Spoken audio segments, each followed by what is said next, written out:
Muslims express concern over rise of Desantis political power. Over 100 groups urge Congress to back Sanders' Yemen war powers resolution. China's Xi Jinping meets Saudi's MBS ahead of summit with Arab leaders. Israeli military kills 3 unarmed Palestinians. Humanity is treating nature like a toilet, committing suicide by proxy, UN chief. Female fans feel safe at Qatar World Cup thanks to reduced alcohol consumption.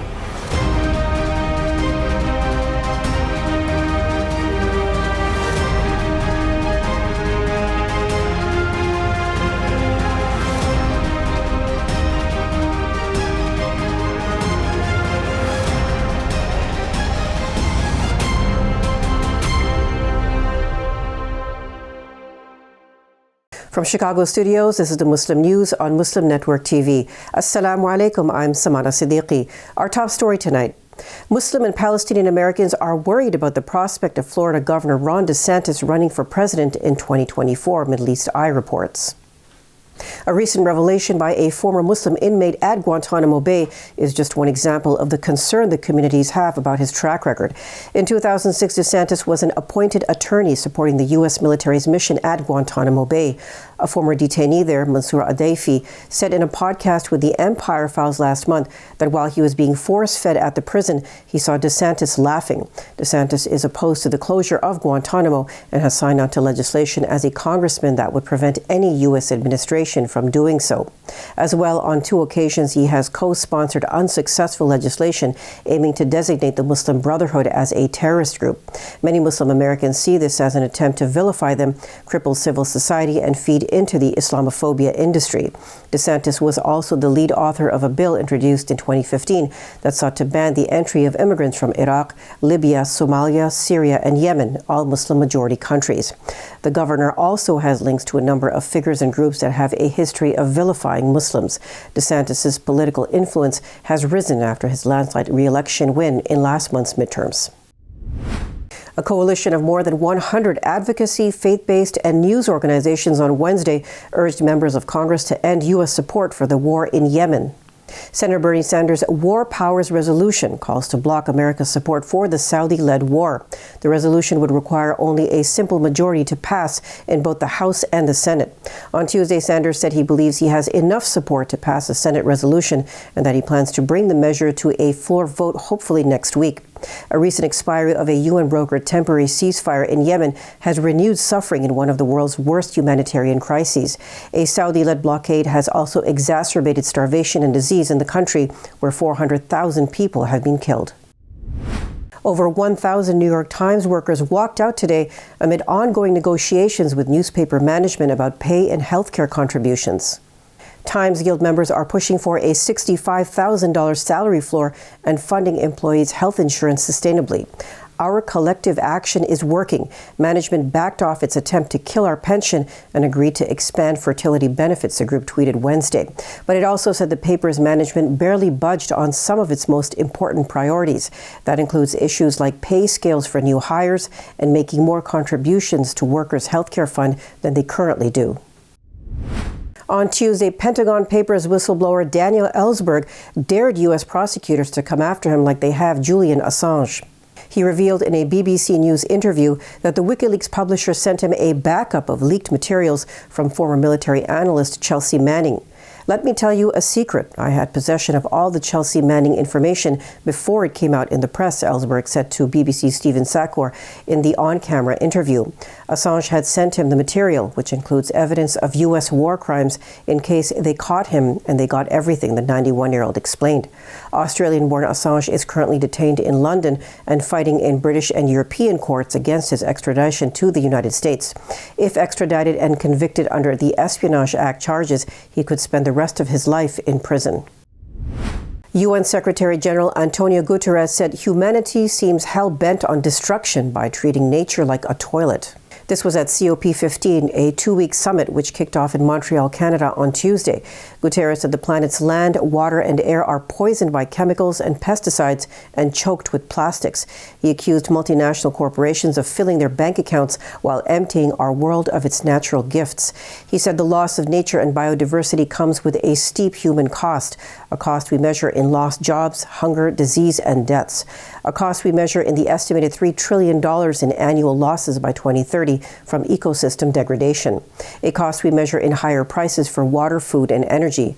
Guterres said the conference is the last chance to stop this orgy of destruction. The Somali army has liberated the strategic town of Adanyabal from Al-Shabaab terrorists, President Hassan Sheikh Mohammed confirmed on Tuesday. The town, over 100 miles north of the capital Mogadishu, had been under the control of terrorists for the last 6 years. Addressing the public via state television, Mohammed said they are cowards. They fled the town without putting up any fight. Al-Shabaab is a history now. He called on the citizens to unite and support the ongoing military offensives against the Al-Qaeda-affiliated terrorist group. Residents in the area told Andalu Agency that the terrorists removed pumps from the 2 water wells in the town before it left it. Since at least 2007, Al-Shabaab has waged a deadly campaign against the Somali government and international forces, claiming thousands of lives. A Muslim political prisoner and former parliamentary candidate was beaten to death by prison guards in Burma last year. 44-year-old Kin Maung Shui was beaten by prison guards and other inmates and not treated for his wounds, which he subsequently died from in November 2021. The news was confirmed by Sean Turnell, the former economic advisor to Burma's deposed state councillor Aung San Suu Kyi. Turnell had been in prison with Shui and was recently released from the notorious Insein prison in Yangon. Turnell and Shui had been sentenced to 65 years in prison for allegedly plotting to blow up parliament and a shopping centre in Yangon in 2016. Turnell, an Australian, said in a social media post last week that Shui was killed after trying to mediate in a fight in the prison. "My dear friend Kin Maung Shui," Turnell wrote in a post to his Facebook account. "He stood up for me. He kept me healthy. He kept me sane. He saved my life. He was beaten and kicked to death by prison guards in Insein." RFA Burmese spoke with former political prisoner Tiha Win Tin. He also confirmed that Shui died from internal injuries he suffered in a brutal beating a day earlier. Tin also claimed that among those who beat him were prison guards who said they hated him for being a believer in Islam. Female fans feel safe at Qatar's World Cup. Details after the break, so stay tuned, and we'll be right back after these messages.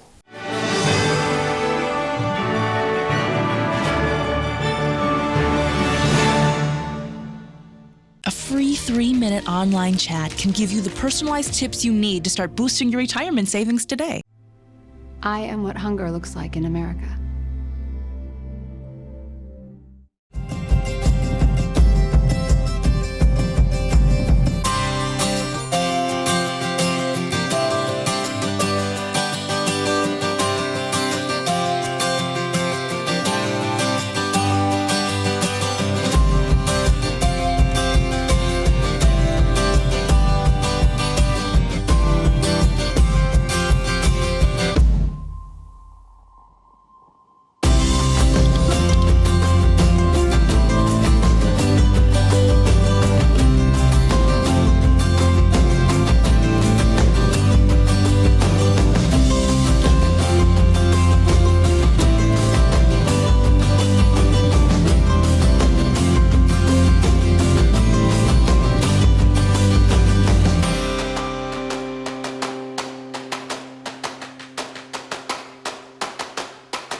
To stop this genocide, we need your help.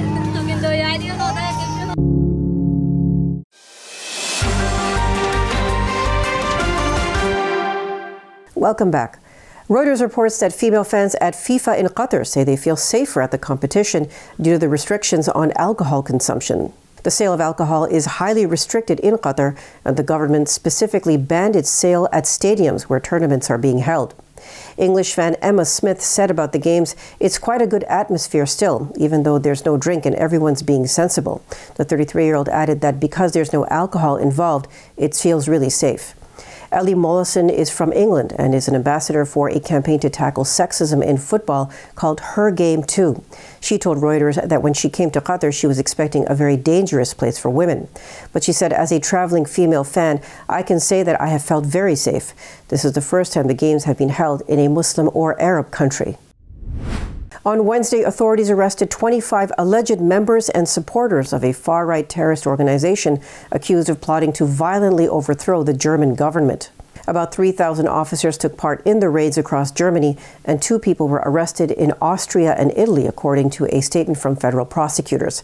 Prosecutors said supporters of the group, who reportedly include a judge and a Russian citizen, believe Germany is ruled by a so-called deep state that should be overthrown through the use of military means and violence.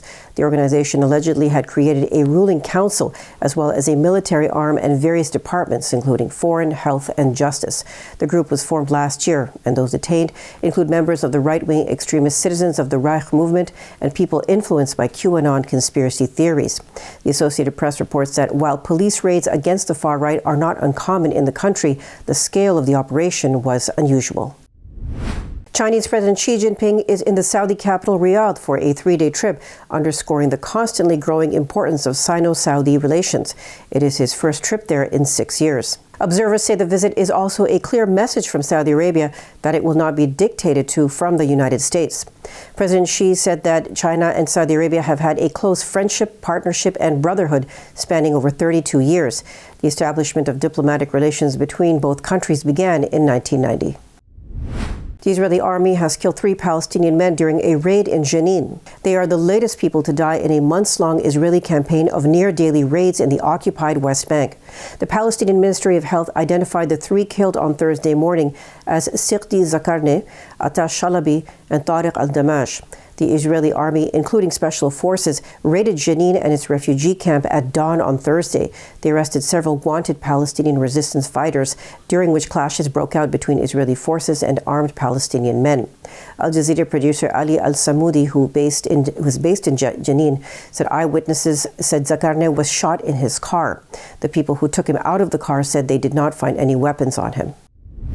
Riyad Mansour, Palestine ambassador and permanent observer to the United Nations, said last week that the winner of this World Cup is already known. It is Palestine. He was referring to the strong presence of Palestinian flags, armbands, and bracelets at the tournament.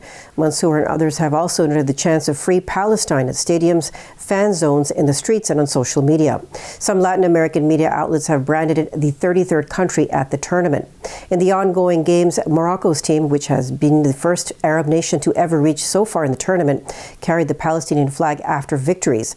While fans in the stadiums have also raised flags in solidarity with Palestinians, the symbolism of footballers doing so on the pitch after a game is significant. The New York Times reports that when the Israeli Defense Minister Benny Gantz tweeted in Arabic congratulating our Moroccan friends, he was met with a cascade of photos of the Moroccan team holding the Palestinian flag. Although neither Israel nor Palestinian teams are playing, the score is Palestine versus Israel, 1-0. Coming up next after the break is our in-depth analysis segment, so stay tuned and we'll be right back after these messages.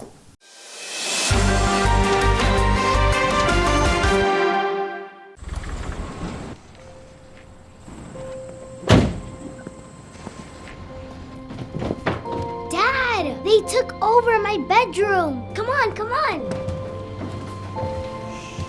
Okay, Dad. 1, 2, 3. Dad!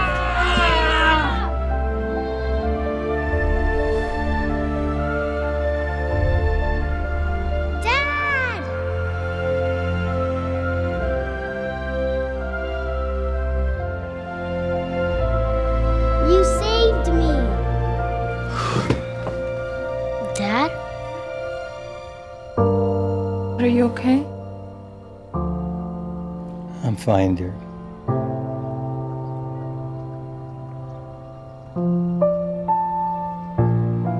Your hero needs you now, and AARP is here to help. Find the care guides you need at aarp.org/caregiving. Assalamu alaikum! I love Adam's World because it makes me learn in a fun way. That Adam has a green face and orange hair. I like this song. I like how Adam sings. I like Adam's World because it makes me happy.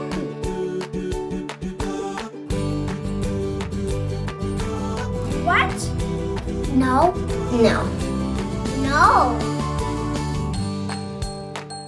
And here's Adam and he's Anissa. Adam is and his sister. Adam is a boy and he is really smart.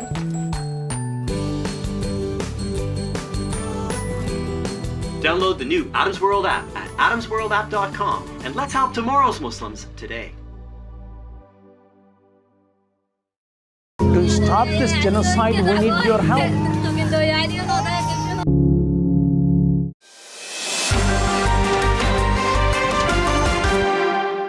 Welcome back. It's time for our in-depth analysis segment. Let's watch. Over to you, Imam Mujahid.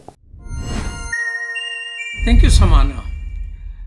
Russian invasion of Ukraine is in the news almost daily, if not in headlines, something there. Lot of stories about humanizing the people, mostly Ukrainian. What is happening on Russian side, we don't know much about it, but it is in the news. But there is another war. The other war, or the war of the other people. We don't hear much about it. And that's the war in Yemen. Saudi Arabia and Iran are conflicting. We are pumping something to Saudi Arabia and they keep bombing. Not many people care for that, but there is a person and a coalition which is working on it. Our guest today is one of those leaders. He's executive director of Action Corp, which is working on this particular issue. Issac Evans-Frantz, welcome to Muslim Network TV. Thank you for having me. It's good to be back. So what is the situation in Yemen right now? The situation is that over 20 million people are in need of humanitarian assistance. This is the result of a conflict that's been going on between the warring factions in Yemen with the intervention of Saudi Arabia, the United Arab Emirates, and their coalition. This has created one of the largest humanitarian crises. And the crisis that you mentioned in Ukraine has only exacerbated the problem in Yemen, since so much of the country depends on imports and wheat from Ukraine and Russia. The good news is that there is a resolution in both the House and the Senate in the United States Congress that would stop U.S. participation in the Saudi-led coalition in Yemen. Saudi Arabia depends on support from the United States in order to continue their blockade of Yemen. There fortunately was a truce in Yemen that the warring parties agreed to this past spring, and that expired in October. But in order to avoid backsliding and a return to the Saudi airstrikes, we need Congress to act. We need Congress to pass the Yemen War Powers Resolution of 2022. What are the possibility of that resolution getting passed? The resolution already has well over 100 co-sponsors in the House and Senate. It has Democrats, it has Republicans, independents who are all supporting this resolution. There is growing frustration among American politicians with Saudi Arabia. This is a time when that anger can be fueled into this resolution. The Yemen War Powers Resolution can be advanced by any member of Congress. So all that has to happen is Bernie Sanders in the Senate, who has led this effort, he just has to push for that vote and make it happen. Yesterday, it came out in the news, or the day before this week, that he is aiming to move this forward next week for a vote in the US Senate. There's a similar resolution happening in the United States House of Representatives that has both Republicans and Democrats backing it. When you were mentioning what is happening in Yemen, you mentioned Saudi Arabia, United Arab Emirates, but you did not mention on the other side there is Iran, which is involved. It's true. Iran has been backing the Houthis in Yemen. Our focus as Action Corps, our focus, since we're based in the United States, is what we can do in the United States to help stop this conflict. And one of the things we know is that foreign intervention from Iran, from Saudi Arabia, from the United Arab Emirates just makes the situation worse. And the United States has leverage over Saudi Arabia because the United States is participating in their coalition, actively supplying maintenance for Saudi fighter jets, servicing of those fighter jets, supplying spare parts, and sharing intelligence with Saudi Arabia. we have still not gotten an answer from the United States administration exactly how this material support from the United States, this participation in hostilities in Yemen, exactly how that's being used. In January 2021, when Biden came into office, shortly after, he made a pledge to stop US participation in offensive operations in Yemen. But to this date, the administration still has not defined exactly what constitutes offensive operations versus defensive operations. This resolution would codify into law what the president has already committed to doing. Do you think that US support for Ukraine in terms of the money and arms supply and all of that, it is similar to that in Yemen, or it is simply unknown? These are different because in the case of Saudi Arabia, the United States is supplying weapons, it's supplying military support that's has been used against civilians. The bombs have been dropped on funeral homes, weddings, on school buses, on water treatment facility plants. Just this year, a Saudi airstrike killed dozens and dozens of prisoners in Yemen. The civilian consequences of this war are akin to some of the civilian consequences of the Russian invasion of Ukraine, most certainly. But in the case of Yemen, the United States has been on the side of an aggressor, of a foreign aggressor that's been intervening in another country. Tell me this. You are unique in this sense. I mean, peace movement people are very skeptic of congressional action and doing anything related to the government, while your group is focusing on congressional action. Is there a change of heart in the peace movement, or both elements still exist together? The peace movement includes so many voices and so many different initiatives. In January of 2021, last year, Biden's first Monday as president of the United States, Action Corps, the Yemeni Alliance Committee, Stop the War UK, and other organizations brought together 400 organizations from 30 countries for a global day of action. World Says No to War on Yemen, to stop Western participation in the war in Yemen, to stop Western arms sales, military support for Saudi Arabia and the United Arab Emirates. That's something that I helped organize. It was the largest anti-war mobilization since 2003. And that was the coming together of people who are doing legislative work, grassroots organizers. And what we've seen time and time again is that when everyday people in this country rally in front of congressional offices, meet with their members of Congress, write letters to the editor, make phone calls, and organize, we can change US foreign policy. We know that to be true because we've seen it happen.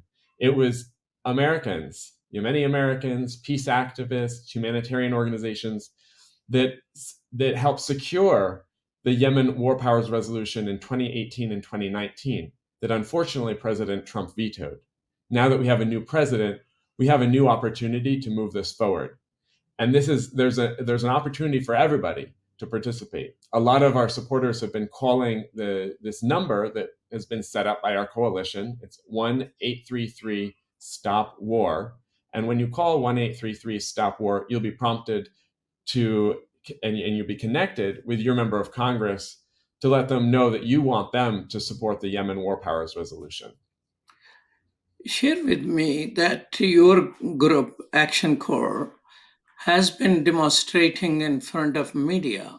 Why media fails to humanize what is the human tragedies there? Just here and there, some news item comes out. Why media has been ignoring this tragedy? You may be a better expert at this than I, as you are part of the media, and I appreciate your attention to this. This is something that so many Americans have forgotten about. But I have felt that and I have experienced that when I speak to people about this crisis in Yemen, most Americans don't want people to be starving around the world. Most Americans, when I talk to them, don't believe that it's okay to be murdering children. So I hope that the media will take renewed interest. And when we make news, the media will cover it. So for instance, this Yemen War Powers resolution in 2018, that got huge coverage when the Senate was voting on it. And just the fact that a vote happened on the Yemen War Powers resolution helped change policy on the ground. It wasn't enough to stop the war, but it did make some serious difference. And so I believe that, again, with this Yemen War Powers resolution, we can get the media attention that this conflict deserves. Well, thank you so much, Isaac, for your time. Thank you. Back to you, Samana. Thank you. That's all from our Chicago studios tonight. Thank you for tuning in. You can find previous episodes and more on our YouTube or Facebook. For more content, keep watching Muslim Network TV or visit muslimnetwork.tv. Salam and good night.